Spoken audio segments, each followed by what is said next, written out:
बिस्मिल्लाहिर्रहमानिर्रहीम। Last video में हमने देखा था किस तरह से हम SQL प्लस के ज़रिए से डेटाबेस के साथ कनेक्ट होते हैं।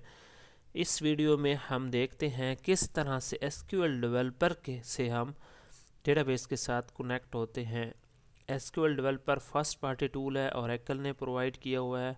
इनकी वेबसाइट से आप फ्री डाउनलोड कर सकते हैं। अगर विंडोज़ के लिए आप डाउनलोड करेंगे तो JDK उसके अंदर इंक्लूड होगा, अदरवाइज़ आपको JDK डाउनलोड करना पड़ेगा इनकी वेबसाइट से। हाँ जी, देखते हैं कि आपने SQL डेवलपर स्टार्ट कैसे करना है। स्टार्ट में जाएं, यहाँ पे लिखें जी SQL डेवलपर, आपके सामने आ गया SQL डेवलपर। एंटर लगाएं, ओके करें, यस।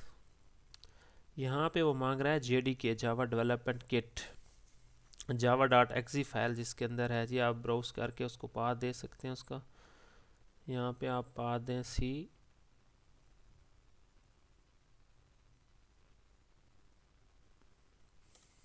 जहाँ पे आपने इंस्टॉल की है Oracle डेटाबेस।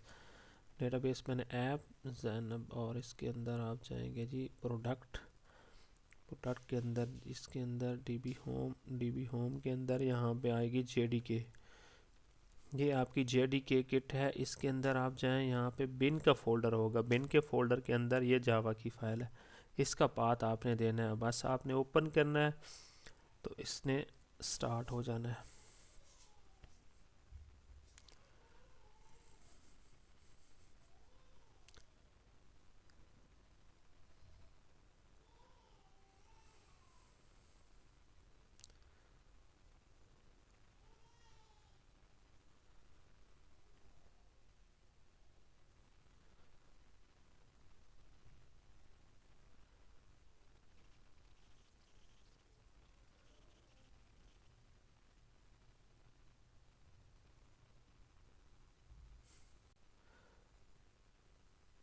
इसको आप SQL सोर्स, ओके। यहाँ पे आपके पास टिप ऑफ द डे पहले आ गया, तो इसको आप शो टिप एट स्टार्टअप, इसको अनचेक कर दें और इसको क्लोज कर दें। इसी तरह से ये आपके सामने आ गया जी। राइट हैंड साइड के ऊपर अगर आपके पास इंटरनेट कनेक्ट है तो आप यहाँ से इसकी सपोर्ट भी ले सकते हैं। यहाँ पे डॉक्यूमेंटेशन पड़ी हुई है ऑनलाइन, ये गूगल पे भी सर्च, मेटा लिंक भी इसका पड़ा हुआ है यहाँ पे। और ये आस्टाम इनका एक एम्प्लॉय था, और अगर आप उससे क्वेश्चन आस्क करेंगे तो आपको उसका रिप्लाई भी आएगा। हाँ जी, देखते हैं किस तरह से कनेक्शन आपने करना है। ये इसका लेफ़्ट पैन है, इसका ये इसका राइट पैन है। लेफ़्ट पैन के अंदर आप आके ये जो कनेक्शन है इसके ऊपर राइट क्लिक करें तो न्यू कनेक्शन आ रहा है, या आप यहाँ पे आइकन के अंदर आ जाए, आइकन पे क्लिक कर लें न्यू कनेक्शन पे। तो यहाँ पे आप देखें जी, कनेक्शन नेम सबसे पहले आपने देना है।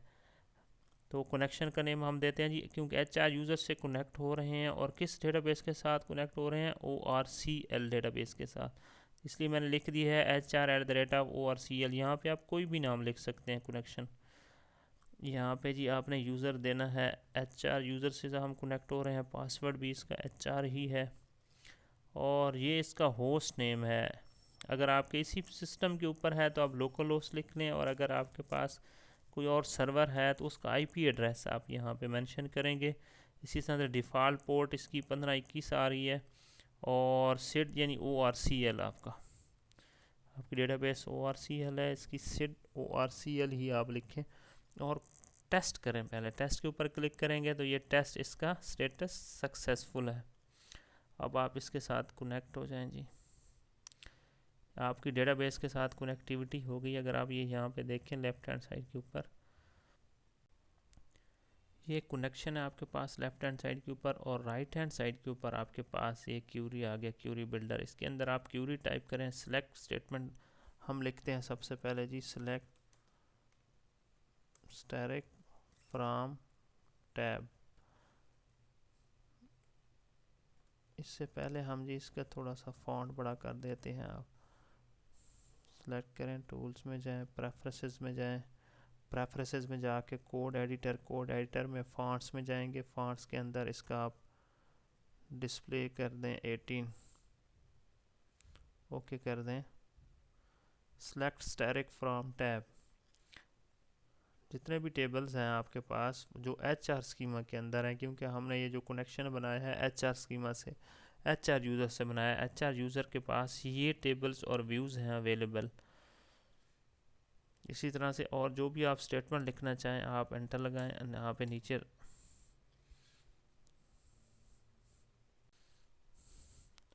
इसके अंदर लाइन नंबरिंग अगर आप सेट करना चाहते हैं तो आप प्रेफरेंसेस के अंदर जाएं, टूल्स के अंदर प्रेफरेंसेस के अंदर आप जाके यहाँ पे लाइन गेटर में जाएंगे तो ये शो लाइन नंबर आपके ऊपर आ रहा है जी। शो लाइन नंबर को ओके कर दें तो आपके पास ये नंबरिंग आ जाएगी, लाइन नंबरिंग। इस स्टेटमेंट में आपके पास एक लाइन है तो इस लाइन के ऊपर आप क्लिक करके आप यहाँ पे सिलेक्ट, इसके ऊपर रन के ऊपर क्लिक करेंगे तो आपकी ये स्टेटमेंट रन हो जाएगी। इसी तरह से अगर आपके पास एक लाइन से ज़्यादा की स्टेटमेंट है तो फिर आपको सिलेक्ट करने की ज़रूरत नहीं है। जैसे मैं यहाँ पे डिलीट कर देता हूँ ये, तो मुझे यहाँ पे किसी भी जगह पे मैं कर्सर रख के इस रन के बटन पे क्लिक करूँगा तो ये पूरी स्टेटमेंट रन हो जाएगी। अगर आप देखें तो ये एंड पे टर्मिनेटर लगा हुआ है, यहाँ पे आपकी स्टेटमेंट टर्मिनेट हो जाती है। एसक्यूएल डेवलपर को इस चीज़ का पता है कि स्टेटमेंट यहाँ पे क्लोज़ हो रही है। अगर आप इसके आगे कोई भी और स्टेटमेंट दूसरी लिख देते हैं तो और कर्सर यहाँ पे रखेंगे तो उसने स्टेटमेंट यहाँ तक सिर्फ पढ़नी है, टर्मिनेटर तक। इसी तरह से अगर आपके पास ये इसके ऊपर आप क्लोज़ इसके ऊपर क्लिक करें तो ये आपकी वर्कशीट जो है ना ये वाली, ये क्लोज़ हो गई है। अब अगर इसको आप दोबारा लाना चाहते हैं तो आप यहाँ पे टूल्स के अंदर जाएं, टूल्स के अंदर जाके ये एसक्यूएल वर्कशीट इसके ऊपर क्लिक करें। आपके सामने किस कनेक्शन से आप कनेक्ट होना चाहते हैं इस वर्कशीट के साथ आप ओके कर दें। यहाँ पे हमारे पास एक ही इस वक्त कनेक्शन ऐड हुआ है तो आप इसको ओके करेंगे तो आपके सामने ये वर्कशीट, इसके अंदर आप काम कर सकते हैं। इसी तरह से और कोई वर्कशीट आपने किसी और यूज़र से बनानी है तो आप यहाँ पे एसक्यूएल वर्कशीट जो आपके पास कनेक्शन है, यहाँ पे जो आपके पास लेफ़्ट हैंड साइड पैन के अंदर जो कनेक्शन आ रहे हैं वो कनेक्शन आपके पास यहाँ पे अवेलेबल होंगे। उस कनेक्शन से आप एक नई वर्कशीट ओपन कर सकते हैं। ये दो वर्कशीट्स मेरे पास ओपन है, मैं इसमें भी काम कर सकता हूँ और इसमें भी एट द सेम टाइम काम कर सकता हूँ। अगर आप देखें जी इसका जो डिस्प्ले है, रिज़ल्ट है वो आपका बेहतर है उसकी निस्बत जो आपने एसक्यूएल के अंदर आपका डिस्प्ले आता था उसके अंदर आपको फॉर्मेटिंग करनी पड़ती थी। फॉर्मेटिंग करके आपको प्रॉपर डिस्प्ले मिलता है, जबकि इसके अंदर आपको ऑटोमेटिक डिस्प्ले मिलता है, आपको फॉर्मेट करने की ज़रूरत नहीं है। इसके अंदर ये भी आप देख लें जी आपकी लेफ़्ट हैंड साइड के ऊपर ये जो पेन आ रहा है, अगर आप इसको क्लिक करें हम HR@ORCL ये जो हमने कनेक्शन बनाया था इसके ऊपर क्लिक करेंगे तो इसके अंदर जितने भी tables, views, indexes, packages, procedures, function ये सारे हम एक एक करके पढ़ेंगे। तो अगर आप इसके ऊपर टेबल्स के ऊपर क्लिक करेंगे तो ये आपके सामने टेबल्स आ जाएंगे और ये कंट्री एक टेबल है उसके रिलेटेड ये उसकी इंफॉर्मेशन है। इसी तरह से आप अगर देखना चाहते हैं डिपार्टमेंट्स को तो डिपार्टमेंट्स के टेबल को आप देख सकते हैं। ये देखें ये डिपार्टमेंट आईडी उसके रिलेटेड देखना चाहते हैं तो उसको भी देख सकते हैं। इसी तरह से आपके व्यूज़ हैं और इंडेक्सेस हैं, इसके अंदर ये व्यूज़ पड़े हुए हैं, इंडेक्सेस पड़े हुए हैं, तो ये हम आगे नेक्स्ट पढ़ेंगे। आखिर में अब हम आप देखते हैं कि किस तरह से हम एसक्यूएल की स्क्रिप्टिंग कर सकते हैं। एसक्यूएल के अंदर हम एक स्क्रिप्ट बनाएंगे और उसको सेव करेंगे और सेव करने के बाद उसको एसक्यूएल प्लस की कमांड लाइन के ऊपर हम उसको रन करेंगे। अब हम एक एसक्यूएल स्टेटमेंट लिखेंगे, उसको सेव करेंगे, सेव करने के बाद हम एसक्यूएल प्लस के ऊपर जाके उसको रन करेंगे। कोई भी स्टेटमेंट आप लिख सकते हैं, सेलेक्ट स्टैटिक फ्रॉम टैब, ये आप इसको रन करेंगे तो आपके सामने ये रिज़ल्ट आ गया है कि जितने भी टेबल्स और व्यूज़ हैं इसके अंदर जो हम जिस यूज़र से हम कनेक्टेड हैं तो वो आपके पास ये नीचे शो हो रहे हैं। इसी को हम सेव करेंगे और फिर जाके रन करेंगे। पहले सेव करते हैं जी, सेव इसको करें जी, सेव एज कर लें, सेव एज करके इसको नाम इसका दे दें जी first.sql और ये कहाँ पे सेव हो रही है, सी यूज़र सुहेल के अंदर। ये पाथ आपका एनवायरनमेंट वेरिएबल के अंदर डिफाइन भी होना चाहिए, नहीं तो आपको उसी पाथ के ऊपर जाके फिर आपको SQL प्लस से कनेक्ट होके रन करनी पड़ेगी स्टेटमेंट। अगर आपका ए एनवायरनमेंट वेरिएबल के अंदर डिफाइन होगा तो फिर आप किसी भी जगह से कमांड प्रॉम्प्ट में जाके आप उसको किसी भी डायरेक्टरी से रन कर सकते हैं। सेव के ऊपर क्लिक किया जी। अब मैं जाऊंगा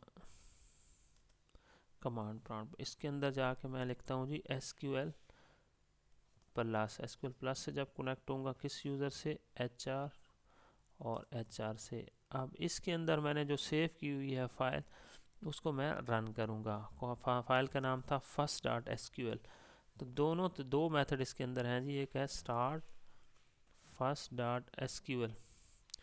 इधर से भी आप एंटर लगाएंगे तो ये आपकी स्टेटमेंट रन हो जाएगी, या आप @ लिख के first.sql ये भी रन करेंगे तो भी आपकी वो आपकी स्टेटमेंट जो सेव पड़ी हुई है आपकी स्टेटमेंट वो रन हो जाएगी। आखिर में मेरी आप सब दोस्तों से रिक्वेस्ट है कि मेरे इस चैनल को ज़रूर सब्सक्राइब कीजिए ताकि मेरी आने वाली हर नई वीडियो आप तक पहुंच सके, और मेरी कोशिश होगी कि हर इतवार को एक नई वीडियो अपलोड करूं।